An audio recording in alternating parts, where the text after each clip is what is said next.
Em nome do Pai, do Filho e do Espírito Santo. Amém. Meus queridos irmãos e irmãs, estamos na Semana Santa e hoje o Evangelho nos fala da traição de Judas.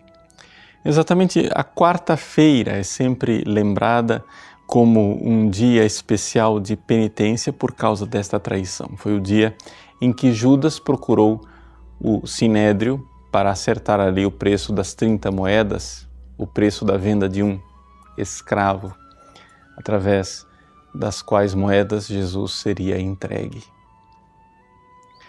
Veja, a Igreja sempre meditou profundamente sobre esta realidade. Jesus escolheu cada um dos 12 apóstolos. E nós não podemos dizer que ele não sabia quem eles eram. Nós não podemos também ver que Jesus escolheu uma pessoa indigna. Não, ele escolheu Judas, porque Judas verdadeiramente tinha o chamado para ser um desses apóstolos, mas não correspondeu ao chamado. E infelizmente, Judas, sejam quais forem as razões espirituais que o levaram a esse ato de traição, Judas se perdeu. E se perdeu não tanto por causa do seu pecado, quanto por sua falta de arrependimento. É importante nós notarmos isto. Nós meditávamos no dia de ontem que São Pedro também traiu Jesus, mas se arrependeu.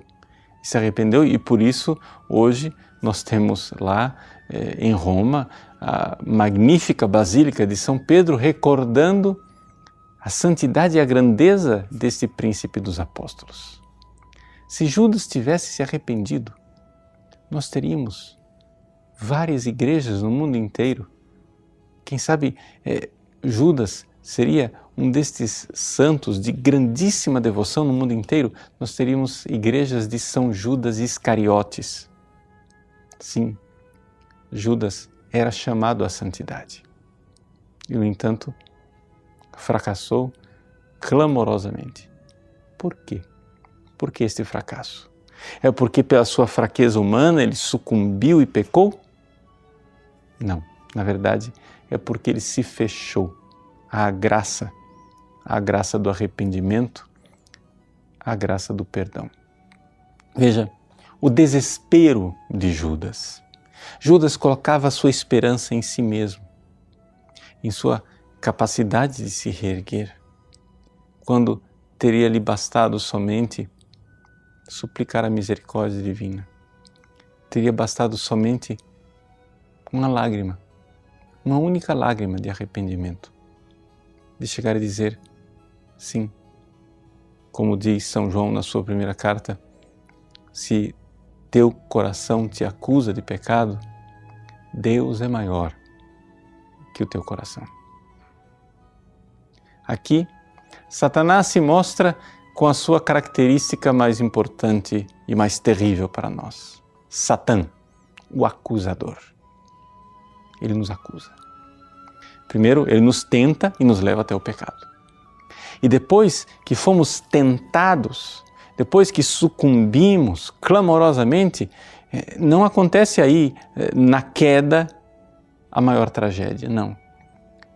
Sim, claro, não estou minimizando o pecado. O pecado é um drama terrível, mas a maior tragédia não é que Judas tenha vendido Jesus por 30 moedas.